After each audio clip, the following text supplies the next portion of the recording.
మహాంబోధే స్థిరే కనకరుచిరే నీలశిఖరే వసన్ ప్రాసాదాంతః సహజ బలభద్రేణ బలినా సుభద్రా మధ్యస్థః సకల సురసేవావసరదో జగన్నాథ స్వామి నయన పథగామీ భవతు మే. జగన్నాథ స్వామి నయన పథగామీ భవతు మే. బలభద్రా సుభద్రా సమేత శ్రీ జగన్నాథ స్వామినే నమో నమః. పురీక్షేత్రంలో జగన్నాథ రథయాత్ర ప్రపంచ ప్రసిద్ధి చెందినటువంటిది. అసలు పురీక్షేత్రమే ప్రత్యేకతలకు, అద్భుతాలకు, వింతలకు ఆలవాలం. నారాయణ స్వరూపమైన మహాక్షేత్రంలో పురుషోత్తముడి పేరుతో స్వామి వెలసి ఉన్నాడు. ఆ పురుషోత్తముడు ఇక్కడ జగన్నాథుడిగా కొలవబడుతూ ఉన్నాడు. ఇది నీలాచలము అని చెప్పబడే దివ్య పర్వత క్షేత్రం. సముద్రము మహాంబోధే స్థిరే అన్నారు ఆదిశంకరుడు. ఇక్కడ సముద్రానికి మహాసముద్రము అని పేరు. ఇక్కడ మహాశబ్దం అంటే విస్తారం వల్ల వచ్చినది మాత్రమే కాదు, పవిత్రత వల్ల వచ్చిన గొప్పతనం. అందుకే దీనికి మహోదధి క్షేత్రము అని పేరు. అటువంటి దివ్యమైనటువంటి ఆ మహాసముద్ర తీరంలో నీల పర్వతంపై స్వామి వెలసి ఉన్నాడు. నీలమాధవుడైనటువంటి నారాయణుడు. యుగ యుగాల నుంచి నీలమాధవుడిగా కొలవబడుతున్నటువంటి స్వామి ఇంద్రద్యుమ్న మహాముని యొక్క పుణ్య విశేషం చేత ఆయన ప్రార్థన మేరకు ఆయన అనుగ్రహించి దారు బ్రహ్మముగా తన రూపాన్ని ప్రకటించాడు. దారువు అంటే కర్ర అని అర్థం.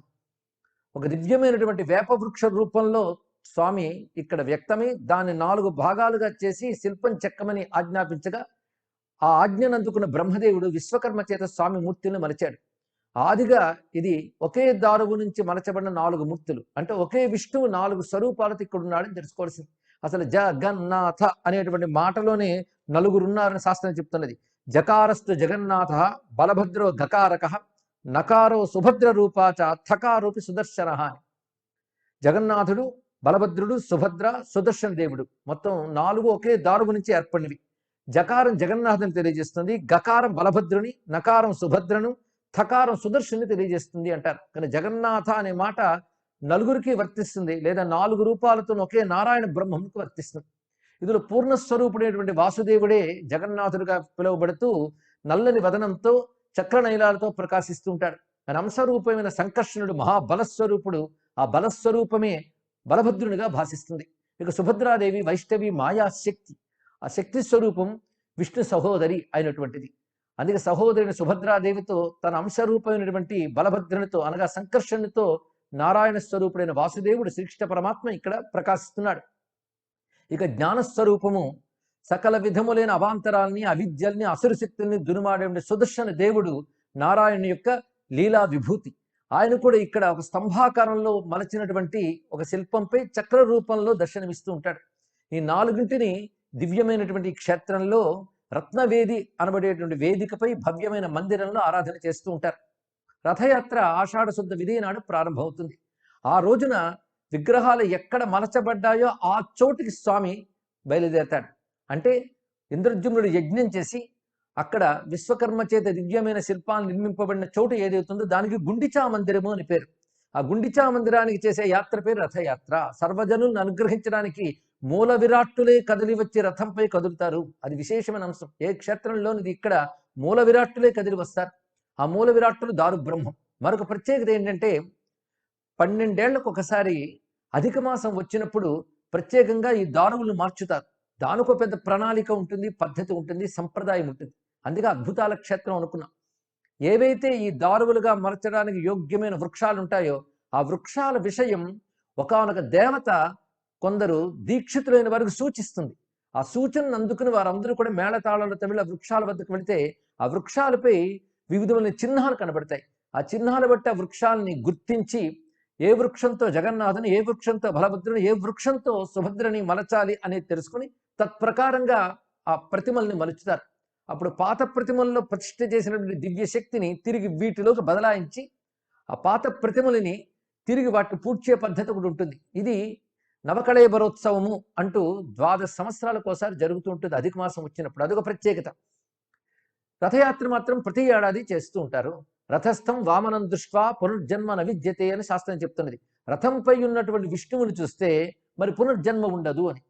ఇది శాస్త్రం చెప్పిన అంశము తాత్వికంగా కూడా మనం దర్శించవచ్చు. భౌతికంగా హిందూ క్షేత్రంలో చెప్పే ప్రతి అంశము తాత్వికంగా ఒక ప్రత్యేకతను సంకేతిస్తాయి. భౌతికంగా క్షేత్రము, తాత్వికంగా శరీర క్షేత్రం. ఇదం శరీరం కౌంతేయ క్షేత్రమిత్యభిధీయతే అన్నారు. ఈ శరీరానికి పురి అని పేరు. నవద్వారే పురే దేహి అంటూ శాస్త్రం చెప్తూ ఉంటుంది. ఇక్కడ నవద్వారాల పట్టణము, పురము ఈ శరీరం. అందుకు పురి క్షేత్రం అంటే శరీరమే క్షేత్రం. ఈ క్షేత్రంలో రథయాత్ర జరుగుతుంది. కదలకుండా ఉన్నది అని చూసినప్పుడు క్షేత్రం అవుతున్నది, కదులుతున్నది అని చూసినప్పుడు రథం అవుతున్నది. రథం అంటే బ్రహ్మణశీలత్వాత్ రథ అని. దీనికి ఉపనిషత్ భాష చెప్తున్నది ఏంటంటే, ఇంద్రియాణి హయాన్యాహు, ఇంద్రియములు గుర్రములు, బుద్ధే పగ్గములు, అలాగే జీవుడు ఇందులో ఉన్నటువంటి రథి, ఇలాంటి విషయములన్నీ ఉంటాయి. ఇలాంటి శరీరానికి అసలు శక్తి ఇస్తున్నటువంటి వాడు ఎవరు అంటే కృష్ణుడే, ఆ నారాయణుడే, ఆ పార్థసారథియే. అదే శరీర రథంలో ఉన్నటువంటి పరమాత్మను ఎవడు దర్శిస్తున్నాడో వాడికి మరి జన్మ ఉండదు అని చెప్తున్నారు. మనలో ఉన్న పరమాత్మను మనం దర్శించగలగాలి. ఇది విశేషమైన అంశం. అదే ప్రతి క్షేత్రంలో రథయాత్రలో ఉన్న పరమార్థం అది. అంతేకాదు, ఆలయాల్లో కొన్ని నియమాలతో అర్చింపబడుతున్న స్వామి రథయాత్ర పేరుతో ఊరేగించి ఎందరినో అనుగ్రహిస్తాడు. అది కూడా రథయాత్రలో నుండి గొప్ప పరమార్థం. ఈ క్షేత్రంలో రథయాత్రకు ప్రత్యేకత ఉన్నది. ఈ క్షేత్రంలో రథయాత్ర, కృష్ణ భక్తి, వీటితో ముడిపడి అనేక గాథలు కూడా ప్రసిద్ధిగా ఉన్నాయి. ఒకవైపు వేదవాంగ్మయం, మరొక వైపు పురాణ వాంగ్మయం, ఆ తర్వాత చారిత్రకమైన ఐతిహాసికమైన వాంగ్మయం కూడా జగన్నాథ క్షేత్రం గురించి, రథయాత్ర గురించి చాలా చెప్తున్నది. ముఖ్యంగా భవ్యమైన ఉత్కళ సంస్కృతి, ఉత్కళ భాష జగన్నాథమయం. అక్కడ ఉన్నటువంటి శిల్పకళ, చిత్రకళ, సంగీతము, నాట్యము, సాహిత్యము అంతా కూడా జగన్నాథ శోభతో ప్రకాశిస్తూ ఉంటుంది. అలాగ ఒక మహా సంస్కృతి జగన్నాథ సంస్కృతిగా వ్యాపించి ఉన్నది. అలాంటి విశేషమైనటువంటి ఈ క్షేత్రంలో ప్రతి ఏడాది వైశాఖ శుక్ల తృతీయ నాడు, అంటే అక్షయ తృతీయ నాడు విధి విధానంగా హోమాలు చేసి రథాలు తయారు చేయడం ప్రారంభిస్తారు. 3 రథాలు తయారు చేస్తారు ఇక్కడ. ఈ 3 రథాలని తయారు చేయడం అనేటువంటిది కూడా ఒక పద్ధతిగా ఉంటుంది. ఎందుకంటే ఈ రథాలపై శిల్పించినటువంటి ప్రతిమలు కానీ, అదేవిధంగా గుర్రాలు కానీ, ఇవన్నీ దేవతామూర్తులు. అందుకే ఆ దేవతామూర్తులు ఎలా ఉంటారో శాస్త్రం చెప్తుంది. దాన్ని అనుసరించి ఇక్కడ ఈ రథాలను ఏర్పాటు చేస్తారు. పైగా జగన్నాథ క్షేత్రానికి ప్రత్యేకమైనటువంటి శాస్త్రం ఒకటి ఉన్నది. అక్కడ ఉన్నటువంటి ఆగమాలు ఒకవైపు వైదిక పద్ధతి, మరొక వైపు వేద సమ్మతమైన తాంత్రిక పద్ధతి, మరొక వైపు వైష్ణవ పద్ధతిలో ఉంటాయి. అందుకే ఇక్కడ శక్తిమయమైనటువంటి ఆరాధన కూడా, అంటే కాళీ, తార మొదలైన శక్తి యంత్రాలు కూడా క్షేత్రంలో ఉన్నాయి అని పెద్దలు చెప్తూ ఉంటారు.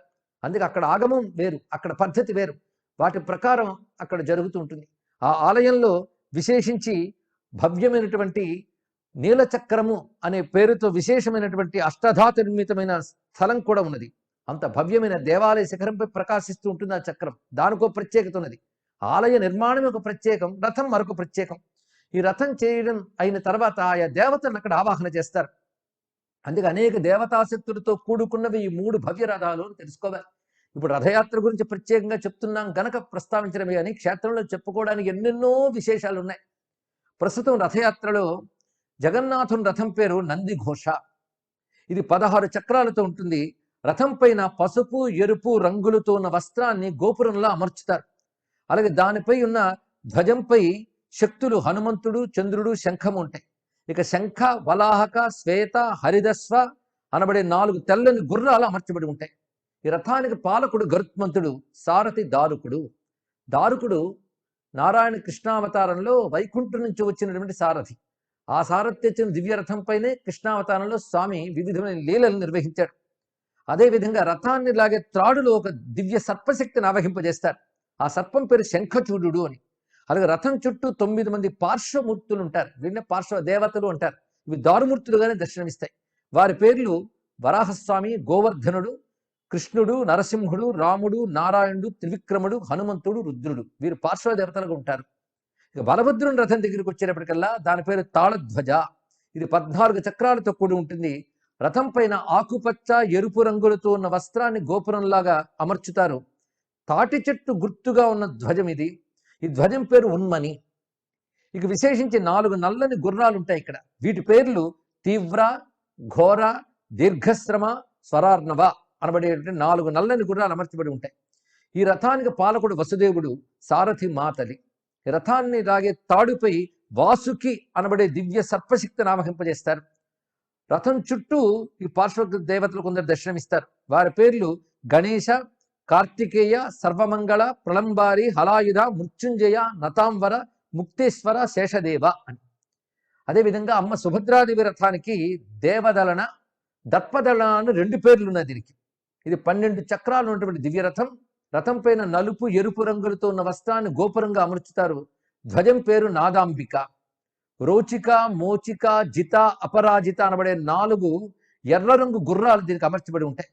రథానికి రక్షణ శక్తిగా త్రిపుర సుందరీ దేవి కమలం పద్మం ధరించి ఉంటుంది. ఇది రథం యొక్క వ్యవస్థ. రథ పాలకురాలు జయదుర్గ, సారథి అర్జునుడు.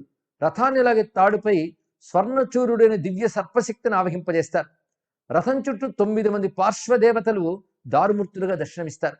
వారి పేర్లు చండీ, చాముండ, ఉగ్రతార, వనదుర్గ, శూలిదుర్గ, వారాహి, శ్యామాకాళి, మంగళ, విమలాదేవి. మొత్తం శక్తిమయమైన రథం ఇది. ఇందులో ఉన్నది మహాశక్తి. ఎందుకంటే పద్మనాభ సహోదరి అని చెప్పబడుతున్నది ఏ దివ్య శక్తి ఉన్నదో ఆ శక్తి సుభద్రాదేవి అని తెలుసుకోవాలి. శక్తి స్వరూపం అక్కడ ప్రకాశిస్తుంటుంది. ఇటువంటి భవ్యమైన రథయాత్ర అనేక లక్షలాది జనాల నడుమ జరుగుతూ ఉంటుంది. ఇది ఏనాడు ప్రారంభమైంది అంటే బ్రహ్మదేవుడే ఆలయ ప్రతిష్ఠ చేసిన తర్వాత రథయాత్ర నిర్వహించాడు అని చెప్తారు. ఏ స్థలమునందు మూర్తులు రూపుదిద్దుకున్నాయో గుండిచా మందిరానికి చేరి అక్కడ దాదాపు 10 రోజులుండి తిరిగి బహుదా యాత్ర అని తిరుగు యాత్ర చేస్తారు. ఈ తిరుగు యాత్రలో మళ్ళీ ఆయన తన పూర్ణవ మందిరానికి వచ్చి చేరుకుంటారు. ఇటువంటి జగన్నాథ క్షేత్రంలో ప్రత్యేకతలు చాలా చాలా ఉన్నాయి.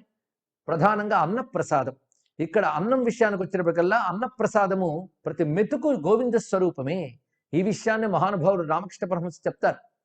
గంగాదేవిని కేవలం నీరు అనుకోకూడదు. అదేవిధంగా బృందావనం మట్టిని మట్టి అనరాదు. జగన్నాథ ప్రసాదాన్ని అన్నం అనరాదు. అది జగన్నాథ రూపమే అన్నారు. అందుకే జగన్నాథ ప్రసాదానికి ఆయనకి నివేదించే వరకు మాత్రం కఠిన నియమాలు పాటిస్తారు. నివేదించి ప్రసాదమైన తర్వాత దాన్ని తీసుకునిచ్చి ఎవరు ఇచ్చినా తీసుకోవచ్చు. దాని పవిత్రతని శంకించరాదు అని చెప్పారు. అంత పవిత్రమైనది ఆ ప్రసాదం. అంతేగా జగన్నాథ ప్రసాదంతో పితృదేవతలకు కానీ పిండ ప్రదానాదులు చేస్తే వారు అక్షయ లోకాలకు చేరుతారు అని చెప్తున్నారు. జగన్నాథుని భక్తుల్లో పౌరాణికంగాను చారిత్రకంగాను అనేక మంది మనకు కనిపిస్తుంటారు. ఇక ప్రత్యేకించి సముద్రమే ఇక్కడ మహాతీర్థం అయినప్పటికీ కూడా విశేషించిన తీర్థరాజాలు కొన్ని ఉన్నాయి.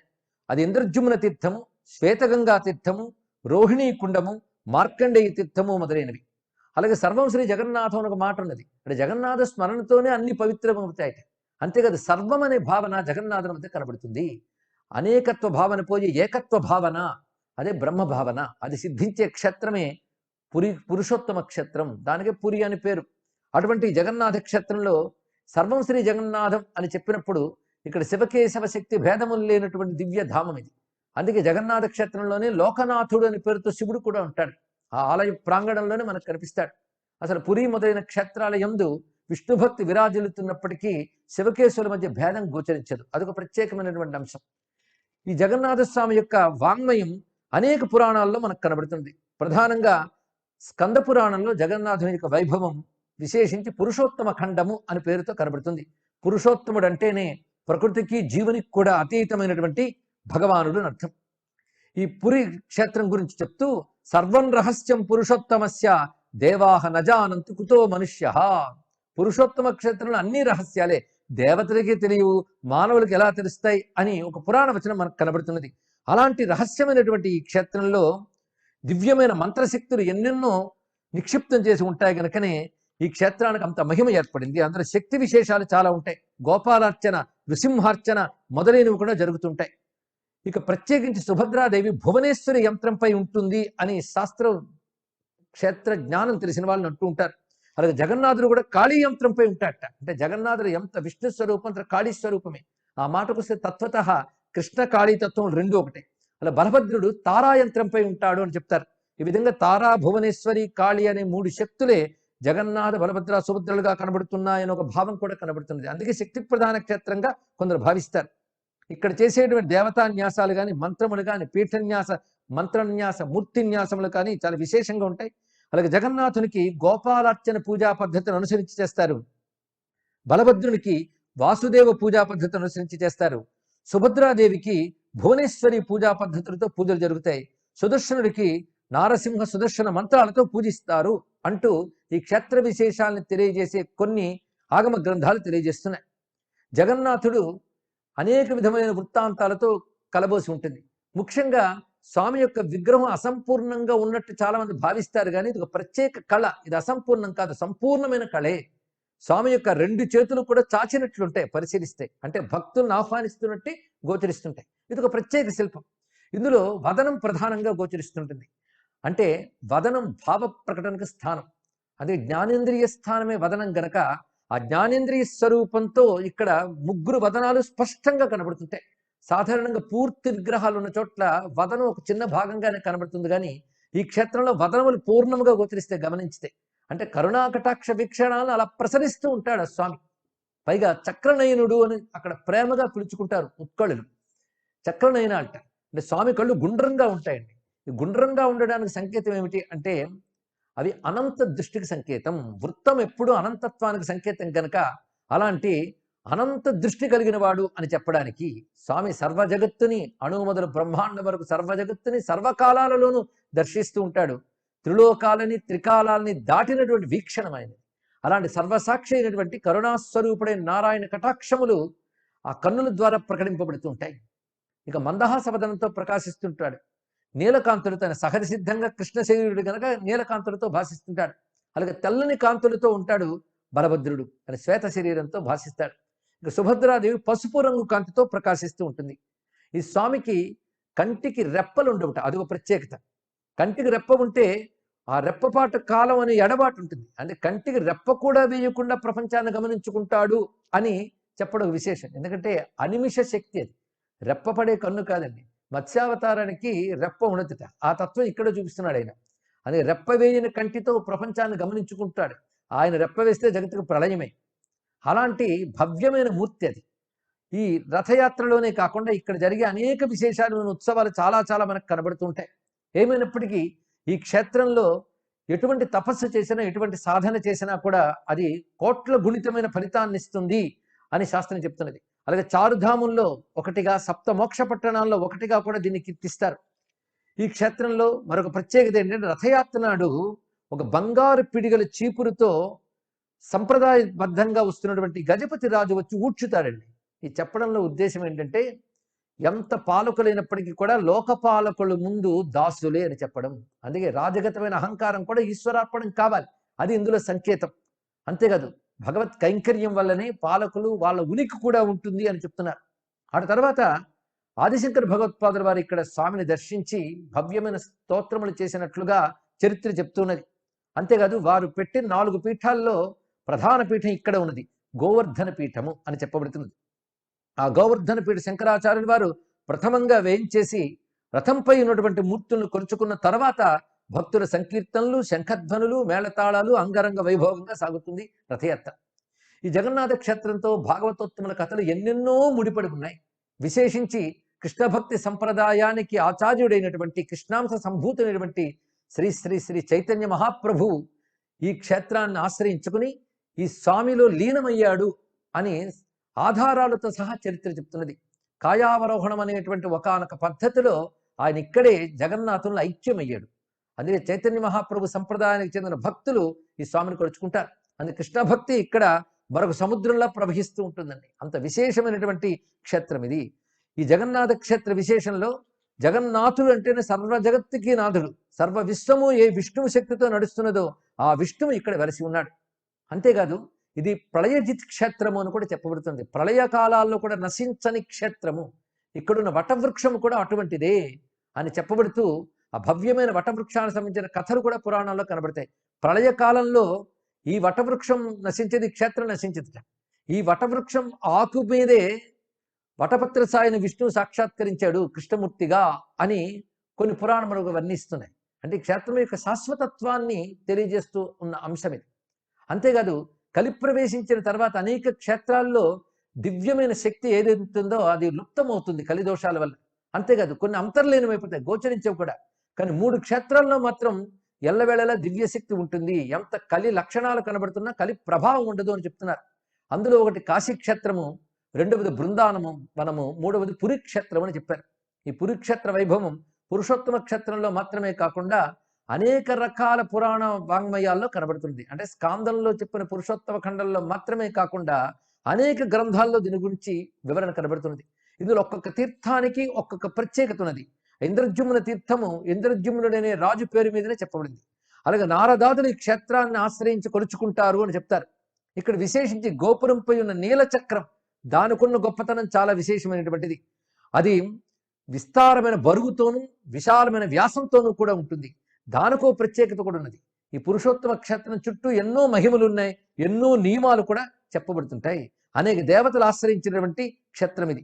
ఇందులో ప్రధానంగా దారుబ్రహ్మమూర్తులు మాత్రమే కాకుండా మాధవుడు, శ్రీదేవి, భూదేవి విగ్రహాలు అష్టధాతుమూర్తులుగా ఉంటాయట. అలాగే నృసింహస్వామి ప్రధానంగా ఇక్కడ ఆరాధింపబడుతుంటాడు. అందుకే ఇది నారసింహ క్షేత్రము అని కూడా చెప్తారు.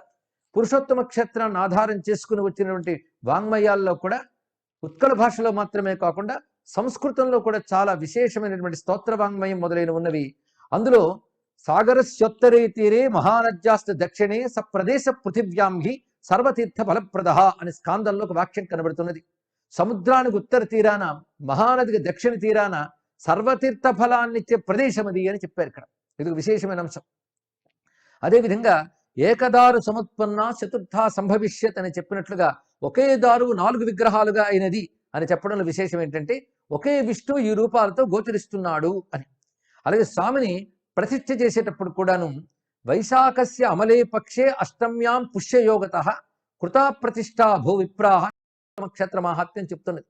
వైశాఖ శుక్ల అష్టమి గురువారం పుష్యమీ నక్షత్రం ఉన్న పుణ్య సమయంలో ప్రతిష్ఠ జరిగింది అని చెప్పారు. అందులో నృసింహ యంత్రంతో మంత్రంతో చతుర్ముఖుడు ఈ ప్రతిష్ఠా మహోత్సవం జరిపించాడు అని కూడా పురాణం వర్ణిస్తున్నది. ఇక విశేషించి జ్యేష్ఠ పూర్ణిమ నాడు జ్యేష్ఠావ్రతం అని ఒకటి ఆచరించి ఆ సమయంలో కొట్లో పెడతారు అన్నట్లుగా విగ్రహాలు ఎవరికి దర్శనం అవ్వకుండా వేరే ఒక చోటు పెట్టి ఉంచుతారు.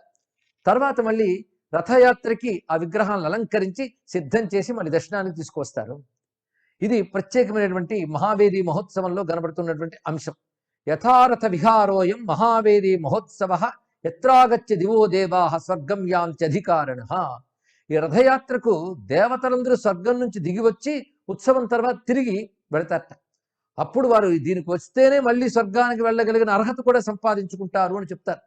భారతీయ సంస్కృతిలో ప్రతి ఆలయాలను రథయాత్రలు ఉంటాయి, కానీ ఈ క్షేత్రానికి ప్రత్యేకంగా రథయాత్ర అని చెప్పడం ఎక్కువగా కనబడుతున్నది. ఎందుకంటే ఈ రథాల తయారీవే ఎప్పటికప్పుడు జరుగుతూ ఉంటుంది, ఇన్ని ప్రత్యేకతలతో ఉన్నది. ఈ మూర్తుల విషయంలో అనేక రకాల కథలు ఉన్నాయి. ఇన్ని కథలు కలుపుకున్నప్పటికి కూడా అది భక్తులకి శ్రద్ధోత్పాదనం కోసం వివిధ కథలను చెప్తుంటారు. ఒకప్పుడు రాధాదేవి కృష్ణుని యొక్క లీలల్ని ద్వారకకు వచ్చి కొందరికి చెప్తూ ఉంటుందట. అప్పుడే అక్కడ కృష్ణ పరమాత్మ చెల్లెలు సుభద్రతోని అన్న బలభద్రుడితోని వస్తున్నవాడు రాధాదేవి కృష్ణలీలు చెప్తూ ఉంటే, తన బాల్యలీలలు చెప్తూ ఉంటే బయట ఉండి వింటూ ముగ్గురు ఆనంద పారవశ్యంతో ప్రతిమల వెలే ఉండిపోతారట. అప్పుడు అక్కడికి వచ్చినటువంటి నారదుడు చూసి, ఎంత చక్కగా ఉన్నది మీ ముగ్గురును, ఒకవైపు అక్క చెల్లెలు, ఇటు ఇద్దరు అన్నదమ్ములు, ఈ మూర్తులను చూస్తుంటే చాలా ఆనందంగా ఉంది, ఇలా మిమ్మల్ని కొలుచుకోవాలని ఉందంటే ఈ మూర్తులుగానే మేము పురుక్షేత్రంలో ఆరాధింపబడతాము అని కృష్ణుడు చెప్పినట్లు పురాణాల్లో ఒక చోట గోచరిస్తున్నది. దీని అర్థం ఏంటంటే ఆ కృష్ణస్వరూపమే ఇక్కడ ఉన్నటువంటి దివ్యమైన జగన్నాథ స్వరూపం. చిత్రం ఏంటంటే ఈ క్షేత్రము కృష్ణావతారానికి పూర్వం నుంచి ఉంది. ప్రళయజిత్ క్షేత్రం అని చెప్పుకున్నాం కదా, అప్పుడు నీలమాధవుడిగా ఆరాధింపబడుతున్నవాడు. కాశీలో బిందుమాధవుడు, ప్రయాగలో వేణీమాధవుడు, ఈ క్షేత్రంలో నీలమాధవుడు. ఇలా మాధవుని యొక్క దివ్యమూర్తుల్లో ఈ క్షేత్రం అత్యంత ప్రధానమైనటువంటిది. ఈ క్షేత్రం అనేక రకాలైనటువంటి సంప్రదాయాలకి మూలమైనటువంటిది కూడా. అద్వైత సంప్రదాయానికి సంబంధించిన మహాపీఠమే ఇక్కడున్నది. అద్వైత సంప్రదాయానికి చెందిన ఆదిశంకరులు కూడా గొప్ప కృష్ణ భక్తులు. ఆ కారణం చేతనే ఆయన కృష్ణుడు రచించిన భగవద్గీతకు భాష్యం రచించారు. అనేక చోట్ల కృష్ణ భగవాన్ యొక్క వైభవాన్ని ఆయన తన గ్రంథాల్లో ప్రకటించారు. ప్రబోధ సుధాకరం అనే గ్రంథంలోనే కృష్ణ పరమాత్మ యొక్క తత్వాన్ని ఆయన ఆవిష్కరించారు. అందుకని క్షేత్రం పట్ల ప్రత్యేకమైన ప్రీతి ఉన్నది అని తెలుస్తున్నది. ఆదిశంకరులు ఈ క్షేత్రానికి వచ్చి అద్వైత ధర్మాన్ని, సనాతన ధర్మ ప్రతిష్ఠ చేశారు. అందుకే ఈ క్షేత్రం సర్వం శ్రీ జగన్నాథ అన్నట్లుగా అభేద దృష్టితోనే నిండి ఉంటుంది. అదేవిధంగా వైష్ణవ దివ్యక్షేత్రాల్లో ఇది ఒకటి ప్రత్యేకమైనటువంటి 108 వైకుంఠ క్షేత్రాల్లో ఇది ఒకటిగా చెప్పబడుతున్నది. అందుకే అనేక రకాల వైష్ణవ సంప్రదాయాలకు చెందినటువంటి యతీశ్వరులు, భక్తులు కూడా ఈ క్షేత్రాన్ని ఆశ్రయించుకుంటారు. పైగా ఇక్కడ సామాన్య జనులపై కూడా స్వామి ప్రభావం చాలా ఉంటుంది. అందుకే సామాన్య జనులకు కూడా, ఆఖరికి సామాన్య కళాకారులు మొదలుకొని గొప్ప గొప్ప పండితుల వరకు కూడా స్వామి ప్రభావం వారి జీవితంలో కనబడుతుంది. మొత్తం ఉత్కళ దేశీయుల జీవితం అంతా జగన్నాథమయంగానే మనకు దర్శనమిస్తుంది. అక్కడ సంగీతం, సాహిత్యం కూడా వీటితోనే భాషిస్తూ ఉంటాయి. అటువంటి నీలమాధవ క్షేత్రం, జగన్నాథ క్షేత్రం సర్వ జగతికి హితం కలిగించేటువంటి క్షేత్రం. ఈ జగన్నాథుని వైభవం జగద్రక్ష కలిగించే క్షేత్రంగా కూడా చెప్తారు. అందుకే కేవలం భారతదేశంలో ఒక రాష్ట్రానికి మాత్రమే పరిమితం కాదు, సర్వ జగత్తుకి సంబంధించిన గొప్ప క్షేత్రం ఇది. అనేక దూర ప్రాంతాల నుంచి కూడా స్వామి భక్తులు ఎందరో ఇక్కడికి విచ్చేస్తూ ఉంటారు. ఎందరూ ఇష్టదైవంగా ఆరాధింపబడుతున్నటువంటి జగన్నాథుడు, జగన్నాథుని సంస్కృతి, ఇది భారతీయ సంస్కృతిలో ప్రధానమైన భాగంగా చెప్పబడుతుంటాయి. ఇక్కడ ఇటువంటి అభేద క్షేత్రంలో ఈ దివ్య మహిమలు అద్భుతాలను మనం మననం చేసుకుంటూ అటువంటి జగన్నాథ స్వామికి నమస్కారం చేసుకుంటూ